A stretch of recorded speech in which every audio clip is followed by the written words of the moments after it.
Welcome to YouTube channels. आज के इस लेसन में हम सीखेंगे पावर पॉइंट्स के अंदर व्यू टैब्स का क्या यूज होता है। चलिए स्टार्टिंग से आपको बता देते हैं। पहली वाली जो कमांड है हमारी प्रेजेंटेशन व्यू ग्रुप्स के अंदर वो है नॉर्मल।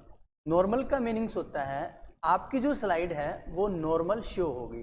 देखिए व्यू टैब का यूज यही होता है कि आप अपनी स्लाइड्स को कैसे देख रहे हो, किस तरीके से देखना चाहते हो, उसकी कुछ सेटिंग्स आप इसमें कर सकते हो। जैसे स्लाइड मास्टर्स के अंदर आप करना चाहते हो, उसमें कुछ हेडर फुटर्स की सेटिंग्स वो चेंज कर सकते हो। प्रिंटिंग में आप उसको रेशियल या ब्लैक एंड वाइट निकालना चाहते हो, वो सब कर सकते हो। तो ऐसे कुछ सेटिंग्स होते हैं हमारे जो व्यू टैब्स के अंदर हम करेंगे। तो नॉर्मल स्लाइड्स हमारी शो हो रखी हैं। अगर आप चाहते हो नॉर्मल तरीके से देखना तो नॉर्मल स्लाइड कुछ ऐसे शो हो जाएगी। अगर आप स्लाइड सॉर्टर पे क्लिक करते हो तो आपकी स्लाइड इस तरीके की लिस्ट में हॉरिजॉन्टल लिस्ट में शो हो जाएगी सॉर्टर्स पे। अगर आप किसी भी स्लाइड पे डबल क्लिक करते हो तो वो ऐसे डायरेक्ट सिलेक्शन होकर के नॉर्मल में आ जाएगी। या आप वापस नॉर्मल पे भी क्लिक कर सकते हो, अपनी स्लाइड पे वापस क्लिक कर सकते हो। अगली कमांड्स जो है वो है नोट्स पेज। देखिए नोट्स पेज का यूज क्या होता है, जो आपकी स्लाइड्स है अगर आप उसमें नोट्स देख रहे हो, नोट्स पेज अगर आप शो करा रहे हो तो यहाँ से अलग से शो हो जाएगा। देखिए मेरी ये स्लाइड है, ये नॉर्मल है, यहाँ पे ये मेरा जो नीचे नोट्स पेज है, यहाँ पे भी इसमें नोट्स पेज है। अगर मैं यहाँ पे इसको ऊपर की तरफ करके टाइप कर रहा हूँ तो ये कुछ इस तरीके से आपको नज़र आ जाएगा। अगर मैक्सिमाइज कर देता हूँ मैं, अगर आप ये चाहते हो कि मेरी जो स्लाइड है उसमें नोट्स पेज अलग से दिख जाए तो यहाँ पे दिखेगा। आप चाहते हो उसमें टाइप करना तो भी आप कर सकते हो। तो नोट्स पेज आप शो करा सकते हो। चलिए मैं नॉर्मल कर देता हूँ, वापस नॉर्मल हो जाएगा। मैं इसको नॉर्मल नीचे की तरफ ही साइज में डाल देता हूँ। भले ही आपका नॉर्मल नीचे की तरफ साइज में हो, अगर आप क्लिक करते हो तो वो आपको शो होगा और आप उसमें एडिट कर सकते हो। अपनी स्लाइड का साइज आप जूम कर लीजिए ताकि आपको अच्छे से नज़र आ जाए। तो चलिए मैं नॉर्मल कर लेता हूँ वापस फिर से। अगली जो कमांड है वो है रीडिंग व्यू। देखिए अगर आप इन स्लाइडों को ऐसे देख रहे हो तो आप रीडिंग व्यूज़ की कमांड पे अप्लाई करके आप उनको बेसिकली रीड कर सकते हो। तो जो आपकी स्लाइड है तो देखो एनिमेशन के साथ शो हो रही है, एक तरीके से देखा जाए तो स्लाइड शो के जैसे है, पर बेसिकली रीड करने के लिए यूज किया जा सकता है। और आप उनको इस तरीके से रीड करने के लिए कमांड का यूज करोगे तो होता है रीडिंग व्यूज़। आपकी जो स्लाइड है उसको रीड करने के लिए यूज करो। नेक्स्ट जो आती है कमांड वो है मास्टर व्यू। देखो मास्टर व्यू जो है वो एक काफ़ी इंपॉर्टेंट कमांड है। इसके अंदर मास्टर व्यू में बेसिकली मास्टर स्लाइड्स में सेटिंग की जाती है। मास्टर का मीनिंग होता है जैसे आप एक स्लाइड्स में चेंजिंग करते हो तो सभी स्लाइडों में चेंज होता चला जाता है। तो उसके लिए मैं एक यहाँ से फाइल में जा करके बेसिक सी जो हमारी टेम्पलेट फाइल है मैं वो लेना चाहता हूँ। तो मैं वो फाइल ले लेता हूँ, फिर उसी में हम सेटिंग करते रहेंगे। तो चलिए मैंने एक स्लाइड ले ली, क्विज शो वाली मैं ले लेता हूँ और मैंने यहाँ से क्लिक कर दिया। देखिए हमारी स्लाइड कुछ इस तरीके से है, ठीक है। तो हम उस पर भी कर सकते थे पर यहाँ से इस स्लाइड पे कुछ इफेक्ट हमें नज़र आएंगे। काफ़ी सारी स्लाइड है इसमें हमारी, देखिए यहाँ पे काफ़ी सारी स्लाइड है, 8 स्लाइड है हमारे पास में। तो मैं व्यू पे जाता हूँ और जैसे ही मैं यहाँ पे मास्टर व्यू के अंदर स्लाइड मास्टर वाली कमांड पे क्लिक करूँगा तो एक अलग से टैब ओपन हो जाएगा। कीजिएगा, ये देखिएगा जैसे मैंने क्लिक किया यहाँ पे स्लाइड मास्टर का एक टैब ओपन हो गया जिसके अंदर कुछ कमांड है आपकी यहाँ पे। तो चलिए इसमें से जो कुछ कमांड हम जो है सीख लेते हैं। तो इसमें इंसर्ट स्लाइड मास्टर का मीनिंग तो देखो ये होता है, अगर आप और भी स्लाइड मास्टर्स इंसर्ट कराना चाहते हो तो वो कर सकते हो आप। यहाँ पे देखिए कुछ हो गए हैं, नीचे आ गए हैं, हम ऊपर की तरफ वापस चलते हैं। तो ऐसे ही कुछ मास्टर स्लाइड मतलब कुछ स्टाइल हैं। अब आप समझिएगा स्टाइल का मीनिंग्स कैसे यूज होगा। मैंने फर्स्ट वाले पे क्लिक कर दिया, ठीक है। इसका ये लेआउट है, यहाँ पे कैसे नज़र आ रही है वो इंसर्ट लेआउट्स, वो लिफ्ट आ जाएंगी और यहाँ पे आप और भी ज़्यादा उसके लेआउट ले सकते हो। नीचे की तरफ आ रहे हैं तो हम वापस ऊपर ही चलेंगे। तो बेसिकली एडिटिंग करने की कमांड है। अगर मुझे यहाँ से कुछ नहीं चाहिए स्लाइड्स तो मैं उन पर क्लिक करके उनको डिलीट भी कर सकता हूँ, रीनेम भी कर सकते हैं हम स्लाइड्स को। जो नेम है, लेआउट जो नेम है उसको मैं रीनेम भी कर सकते हैं। तो बेसिक एक सेटिंग है, अभी इसका रीजन हम समझने वाले हैं यहाँ से। तो जैसे ये टाइटल जो है ऊपर वाला मैंने इसको सिलेक्ट कर लिया। अब देखो ना सबके अंदर टाइटल्स आपको मिल जाएंगे, सबके अंदर। मैं इसको डिलीट करता हूँ, बेसिकली सब में टाइटल मिलेंगे हमें यहाँ पे और सबसे ऊपर रख लेता हूँ, ठीक है। तो मेरी ये जो स्लाइड है यहाँ पे जाके बार क्लोज करेंगे, वापस नॉर्मल पे हम आ गए। और व्यू पे हम आ गए, स्लाइड मास्टर पे हम वापस आ जाते हैं। तो मैं टाइटल्स को लेने वाला हूँ इधर से, और अगर आप चाहते हो इसका फ़ॉन्ट जो है बदलना, तो जैसे आप इसका फ़ॉन्ट चेंज करोगे ना, वो फ़ॉन्ट हर एक स्लाइड के अंदर चेंज हो जाएगा, हर एक स्लाइड में चेंज हो जाएगा, ठीक है। और वो जैसे ही क्लोज करोगे वहाँ पे नज़र भी आएगा। थोड़ा सा और इफेक्ट देख लेते हैं ताकि और अच्छे से समझ में आ जाए हमें। तो इस पे जा करके अगर मैं चाहता हूँ कि कलर चेंज करना, तो जैसे ही मैं कलर बदलूंगा तो वो कलर भी चेंज हो जाएगा इसके अंदर। तो बेसिकली ये इफेक्ट पे आप देख रहे हो, यहाँ पे बैकग्राउंड जो इफेक्ट है वो उस पर नज़र आ रहा है, और यहाँ पे भी जो इफेक्ट आप दोगे तो उस पर ज़्यादातर वो नज़र आएगा। चलिए थीम को देख लेते हैं, मैं थीम अप्लाई कर देता हूँ। देखो थीम अप्लाई होगी तो एकदम सब पे आ जाती है, ठीक है। ऐसे ही कलर बदला जा सकता है।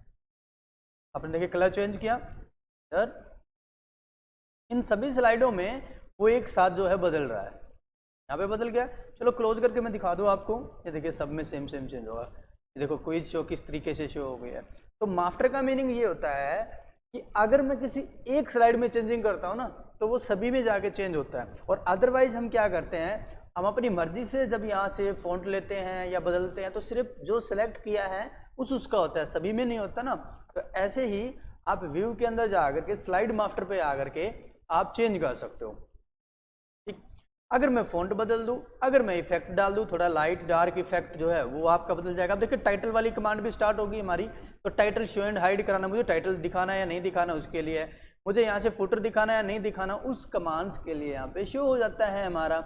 तो यहाँ से इंसर्ट करने हैं, कंटेंट है, पिक्चर है, चार्ट है, पिक्चर लगानी मेरे को तो मैं पिक्चर का ऑप्शन यहाँ पे ऐड कर दूंगा। तो वो सारा स्लाइड मास्टर के अंदर किया जा सकता है। आप ये कहोगे कुछ कमांड तो हम बाहर से भी कर सकते हैं ना, इंसर्ट से भी कर सकते हैं, बिल्कुल डेफिनेटली आप कर सकते हो उस चीज़ को। तो मास्टर स्लाइड का इफेक्ट सिर्फ इतना सा ही होगा कि आप एक स्लाइड पे जो इफेक्ट डालते हो वो आपका उन सभी स्लाइडों पे आ जाता है। जैसे मैंने टाइटल को चेंज किया तो वो सब में आया, थीम अप्लाई कर दी यहाँ से तो सब में आए। तो इफेक्ट आप यहाँ से दे सकते हो।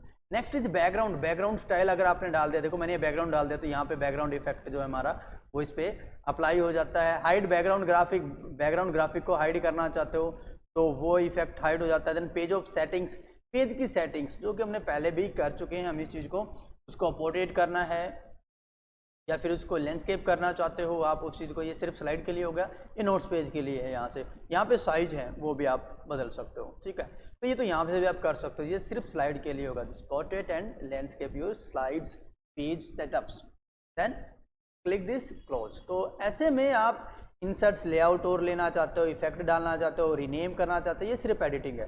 तो इसका सिंपल सा रीजन समझो, एक ही लाइनिंग में आप अगर एक स्लाइड पे चेंजिंग करते हो, जैसे सपोज कीजिए टाइटल या कलर या थीम्स, ठीक है, वो हर एक स्लाइड पे अप्लाई हो जाएगा आपका।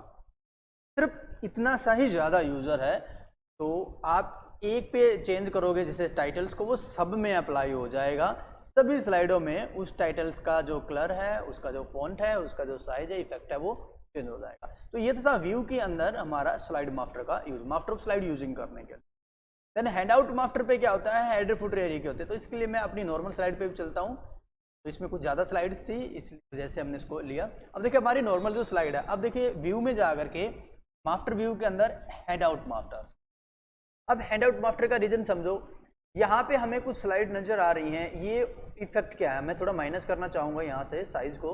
अब देखो ऊपर हमें हेडर नज़र आ गया, यहाँ पे ये एरिया है डेट एंड टाइम का है, फुटर का है, और यहाँ पे पेज नंबर का है, ये बिल्कुल यहाँ पे ऊपर आपको मिल जाएगा। हेडर का मतलब हेडर लगाना है या हटाना है। अगर हेडर एरिया नहीं चाहिए तो आप हटा दीजिए, चाहिए तो लगाइए। ऐसे ही फुटर एरिया, फुटर मतलब पेज के नीचे, ऐसे ही डेट एंड टाइम वाला एरिया है राइट में टॉप में पेज के, और पेज नंबर है बॉटम में नीचे की तरफ। तो वो सब आप लगाना चाहते हो या नहीं, वो आप यहाँ से ऐड कर सकते हो। अब आप कहोगे इस चीज़ का इफेक्ट कैसे नजर आएगा। एक और बात, अगर मैं हेडर में कुछ लिखना चाहूँ या डेट एंड टाइम ऐड कर लेते हैं, या फुटर में कुछ टाइप करना चाहूँ, तो हम बिल्कुल यहाँ से कर सकते हैं।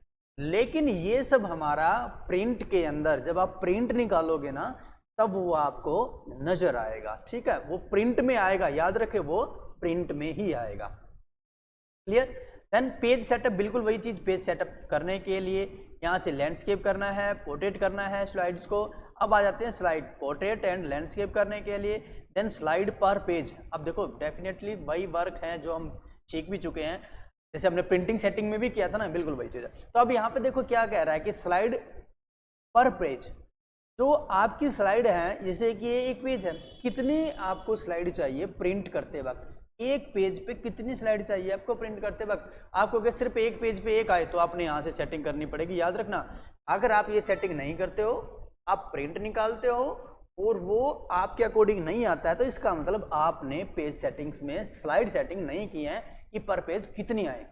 तो आप चाहते हो कि 2 आए तो 2 स्लाइड आएंगे एक पेज पे। अगर आप चाहते हो 3 आए, 4 आए या अलग से आए, या आउटलाइनिंग्स जो लाइनिंग है, जो सिर्फ टेक्स्ट है वो आए, तो आप वो डाल सकते हो।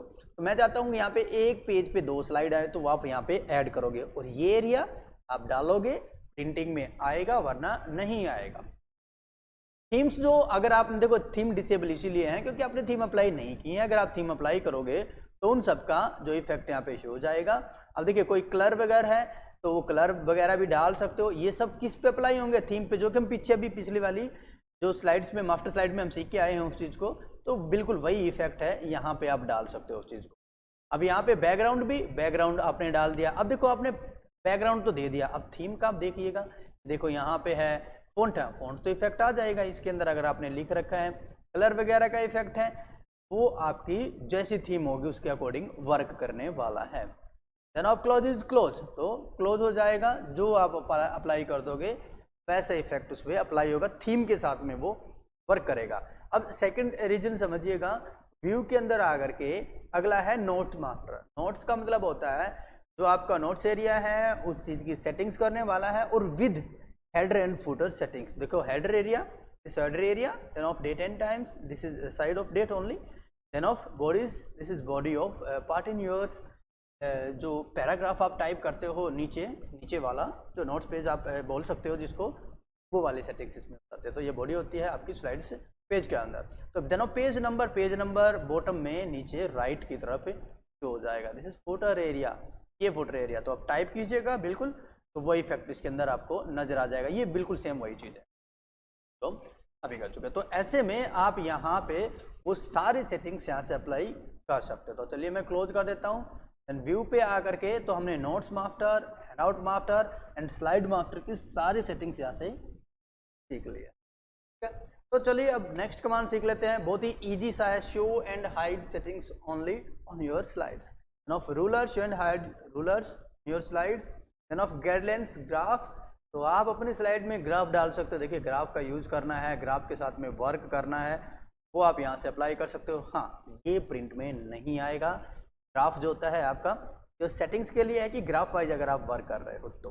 Then of guidelines, this is of guidelines, तो गाइडलाइंस की सेटिंग, ये भी एक सेटिंग्स के लिए वर्क होता है। अगर आप जैसे कोई नेम टाइप कर रहे हो या इस तरह का कोई मैटर है, टाइटल मेरे को यहाँ पे लगाना है, तो जैसे ग्राफिक डिजाइनिंग में हम वर्क करते हैं गाइडलाइंस लेकर के, एज इट इज आप इन गाइडलाइंस का वर्क कर सकते हो कि कहाँ पे सेट करनी है आपने टाइटल, सब टाइटल्स, या आपके अलग से ऑब्जेक्ट हो सकते हैं, वो सब भी। Okay, then guidelines show and the sides. Then of zoom, आप अपने पेज को जूम करना चाहते हो, जो भी एरिया आप जितना भी आप साइज एडजस्ट करोगे नीचे से भी आप कर सकते हो। फिट टू विंडो, जो भी आपकी स्क्रीन है उस पर फिट होकर के शो हो जाएगा, प्रीव्यू हो जाएगा। ठीक है, तो चलिए मैं जूम कर लेता हूँ ताकि हमें अच्छे से स्क्रीन पे नज़र आता रहे हमारा मैटर्स।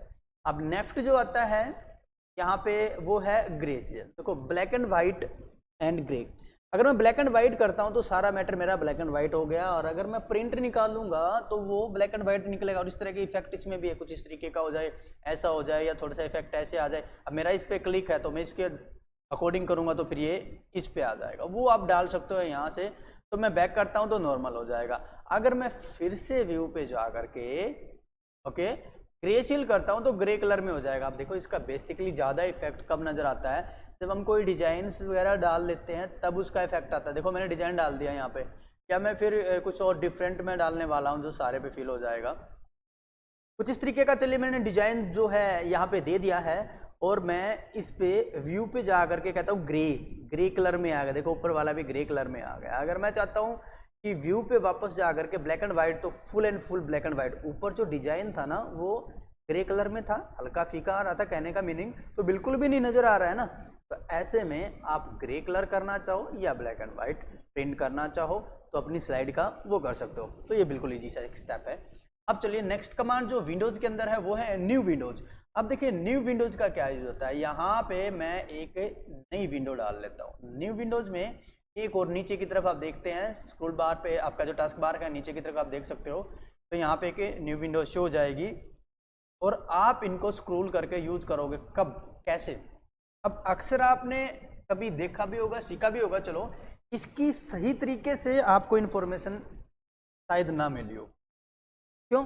एक नई विंडो जब आप ले लेते हो उसका यूज क्या होता है, अगर आपने बहुत सारी वीडियो यूट्यूब पे भी देखी होंगी और आपने उसमें सर्च भी किया होगा कि इस कमांड का यूज क्या होता है, सिर्फ इतना बताया जाता है कि नई विंडो हम ले सकते हैं, एक से ज़्यादा विंडो हम ले सकते हैं, पर इसका यूज क्या होता है, क्यों दी गई है ये कमांड, इस तरह का आपको कोई भी आंसर किसी भी वीडियो में नहीं मिलेगा, चाहे तो आप बिल्कुल चेक कर लीजिएगा। चलिए मैं आपको बताने वाला हूँ इसका यूज क्या होता है। न्यू विंडोज क्या होता है, एक तरीके से जैसे हम कोई स्प्लिट करके वर्क कर लेते हैं, स्प्लिट में क्या होता है एक से ज़्यादा जगह पे आप वर्क कर सकते हो एक साथ, लेकिन बिल्कुल एज इट इज वर्क होने वाला है न्यू विंडोज में। तो न्यू विंडोज में हमारी 2 विंडो ओपन हो गए। अब ये जो होती है आप चाहे कितनी भी ले लो, व्यू के अंदर जा करके कितनी भी विंडोज आप ले लीजिएगा बेशक, ठीक है। तो पहले मैं कर देता हूँ अरेंज ऑल। अरेंज ऑल मतलब जितनी भी नीचे आपकी स्लाइड खुली हुई हैं वो यहाँ पे शो हो जाएंगी। तो मेरी एक फिलहाल के लिए न्यू विंडो है, अगर आपने ओपन कर रखी होती वो भी खुल जाती। तो मैं आपको बताने वाला हूँ न्यू विंडो का क्या यूज होता है। देखो ये मेरी एक न्यू विंडोज है यहाँ पे, अब समझना है इसका रीजन मैंने डाल रखी है। यहाँ पे जाकर के स्क्रॉल यूज कर लेते हैं, मैंने क्लास, तो मैंने यहाँ पे क्लास डाल दिया और क्लास नंबर 1 लिख दिया, यहाँ पे भी एज इट इज टाइप हो।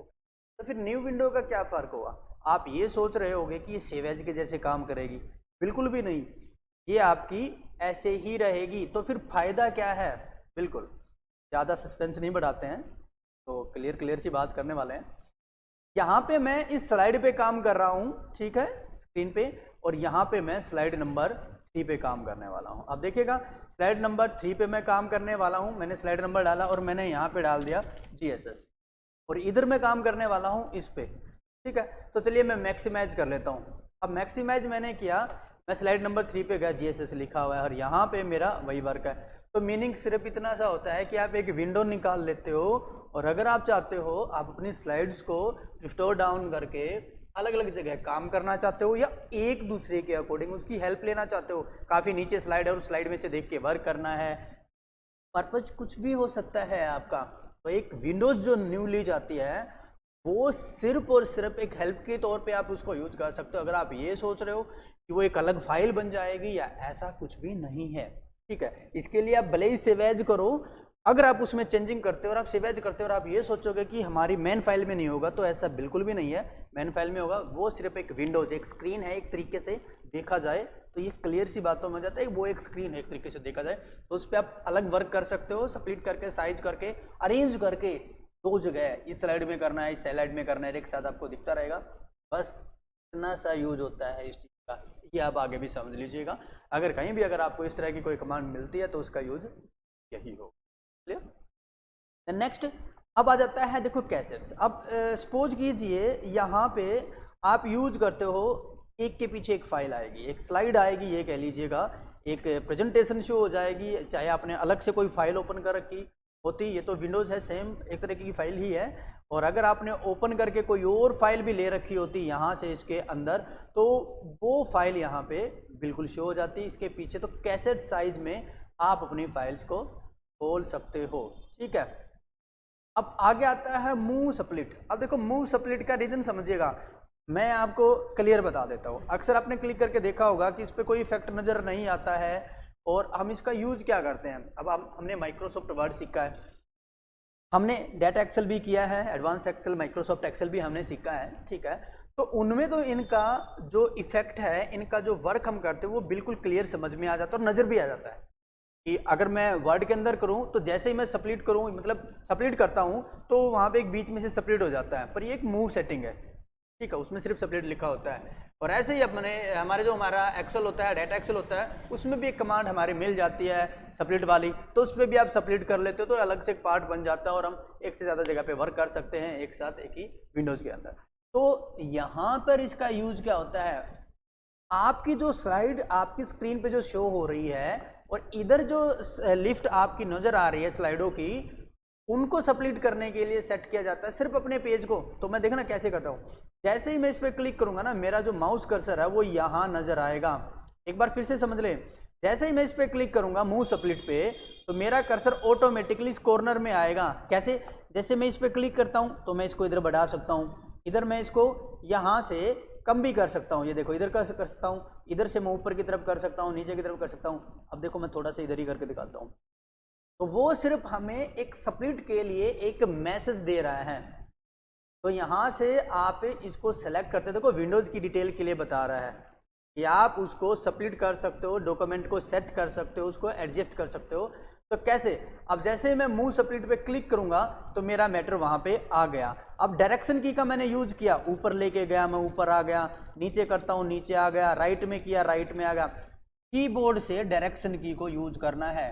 कीबोर्ड से किया मैंने, दाएं किया मतलब राइट साइड में डायरेक्शन की दबाई, ओके। नंबर की से लेफ्ट में और ना top bottom left and right arrow होते हैं जो हमारे कीबोर्ड में।